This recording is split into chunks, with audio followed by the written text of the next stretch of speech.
Сәлем достар, сәлем. Бүгінгі эфирімізді жаяу жүрудің маңыздылығына арнайық. Сол жаяу жүруға мән бермейміз. Неге десеңіздер, соған жете аяқтың қандай біздің өмірімізде рөлі бар екенінде де жеке тоқтамайды екенбіз. Аяғымен көп жүруді бастауымыз керек. Жүре беру керек. Мына ақпарат заманында қазір түсініп келіп жатыр, естіп жатырмыз. Жыл сайын жасымызға жас қосылғанмен аяғымыз жас болып қалуы керек. Біз жасымыз ұлғайған сайын шаштың ағаруы, әжім пайда болуынан қорықпауымыз керек. Қорқатын нәрсе аяқтың әлсіреуі. Адам 2 жеті аяғын қозғамаса, аяқ 10 жылға әлсіреп кетеді екен.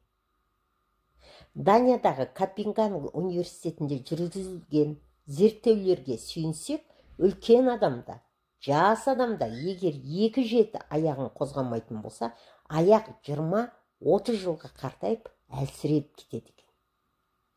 Әлсіреген бұлшық етті қалпына келтіру үшін тіпті реабилитациялық жаттығу жасаған өзінде ұзақ уақыт керек болады екен. Сондықтан күнделікті жаттығулар, әсіресе таңғы 30 минуттық жүгіру өте маңызды. Дененің артық салмағы ауыртпалық бірінші аяққа түседі. Табан адамның бар салмағын көтеретін тіреуіш. Адамның 50% сүйегі мен 50% бұлшық еті 2 аяқта орналасқан екен. Адамның ең мықты буындары мен бұлшық еттері де аяқта орналасқан екен. Икемді буын, күшті бұлшық ет, мықты сүйек адамға түскен салмақты көтеретін мықты үшбұрыш. Бұл икемді буын, күшті бұлшық ет, мықты сүйек. Естеріңізде болсын. Адамның 70% белсенділігі бойындағы энергияның жағуы аяқтың үлесінде екен. Жас кезінде аяқтың мықтылығынан адам жамбастың күшімен кішігірім машинаны да көтере алады. Аяқ қозғалыстың ең маңызды мүшесі. Адамның 50% нерв жүйесі, 50% қан тамырлары, 50%-дан қан қозғалысы тек аяққа орналасқан екен. Аяқ денені біріктіретін, қозғалыс беретін ең үлкен роуминг жүйе болып табылады екен. Егер аяқ ауырмай мықты болатын болса, қан айналысы да жақсы болса, ондай адамдардың жүректері мықты болады.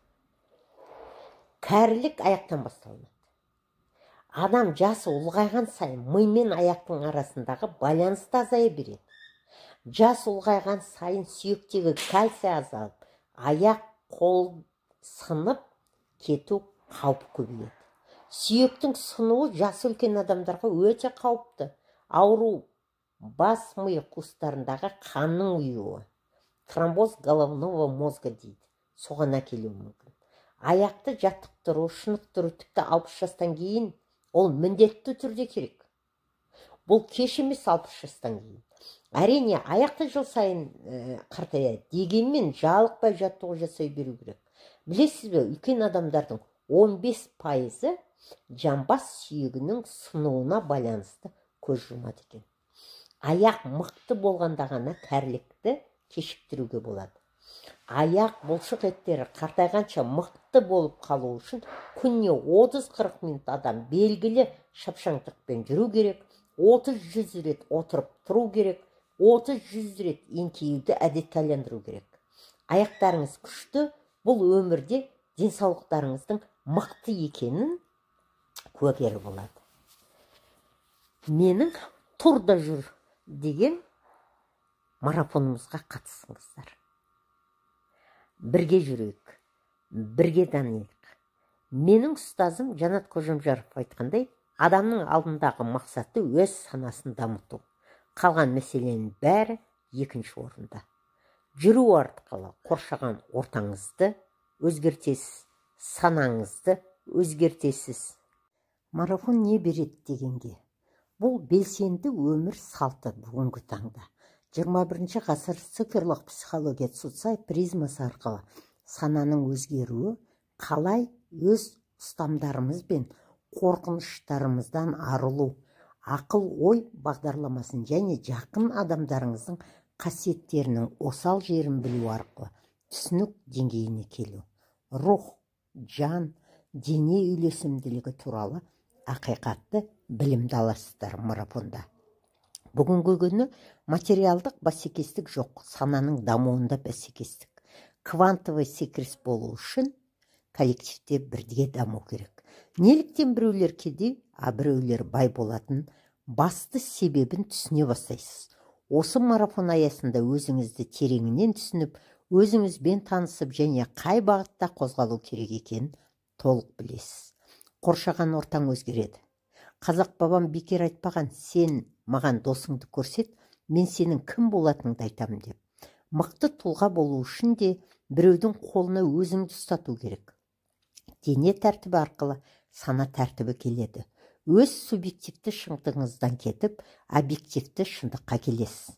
Марафонның мақсаты санасын ашуға септігін тигізу, адамның құндылығын көтеруге себепші болу. 7 километр адам су ішіп жүргенде 5 сезім іске қосылып, иллюзиядан кетіп, дұрыс ұтқыр ойлар келе бастайды. Ой өрісің өзгеріп, даналық, парасатты ойлап, орынды орынсыз деп өз көңіл толқыныстарыңызды өз қолдарыңызға алып, санадан еркін энергия өтеді. Сананың азаттығы келіп, ішкі түсінік көргендік келеді. Раджа йога білімін игересіз. Марафонның беретіні көп. Бүгінгі күнге дейін қатысушылардың ризашылығы мол.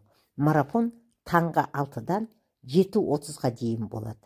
Ұзақтығы 9 күн. Ұстазым Жанат Қожамжаров адамның басты мақсаты бойындағы энергиясын көтеру арқылы өз санасын дамыту. Қалған дүниенің бәрі екінші орында. Бұл жетістікке апаратын жалғыз жол дейді. Жанат Қожамжаров тыңдайық. Тәртіп, ана Құранда да жазылды, бір тәртіп болу керек. Намаз не үшін оқисың? Тәртіп үшін. Түсініп келесіздер ме? Сонда арнайы дисциплина болмайды. Жаяу жүру туралы біздің сүйікті ұстаздарымыздың бірі, абай танушы. Менің ұстазым Жанат Қожамжаровтың шәкірті Омар мырза жаяу жүру туралы не дейді? Назарларыңызға Омар. Сен жүрек қой енді, жүрек. Сонда қараңыздар, сенің мына суық ақылың, жүрек оны ыстады ғой. Жүрек жылытқан кезде нұрлы ақылға айналады екен. Сонда абай деді ғой, әуелде бір суық мұз ақыл зерек, тұла бойы жылытқан ыстық жүрек дейді. Жүрген кезде сенің 5 сезім мүшең ашылады. 5 сезім мүшесі ашылған адамның суық ақыл, тонкий интеллект жұмыс істей бастайды. А тонкий интеллект сені байлыққа келеді. Миың жұмыс істей бастайды, сөз. Соны жаяу жүру табысты болуға пайдасы өте зор. Жүрекке пайдалы дедік. Адам жүрген кезде 5 сезім мүшесі жақсы жұмыс істей бастайды.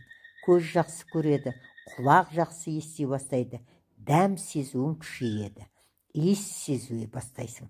Тері индикатор сияқты жақсы сезіне бастайды. Жасарасың. Ауруды асқындырудан сақтайды. Сергек жүруге пайдалы, көңіл күйге пайдалы, қан айналымына пайдалы. Толық болсаң, арықтауға пайдасы зор, уайымды жеңілдетеді, өкпеге пайдалы. Сыртта көп жүргендіктен тәннің күннен алар пайдасы өте көп. Рак дертін сақтауға себеп болады, ұйқыны жақсартады, жалпы денсаулықты сақтауға мүмкіндік береді. Спорттан кейін денені дұрыс қалыптастырады, өмірді жақсартады. Диабеттен кетесің. Мидың жақсы жұмыс жасауына пайдалы, бұлшық еттерге пайдалы, қан қысымынан сақтайды, иммунитетті көтереді. Міне, жүрудің 20 пайдасын айтып шықтым. Осыменен бүгінгі эфирімізді аяқтайық. Сау саламатта болып, каналымда жазылмаған болсаңыздар, жазылып кетуді сұраймын.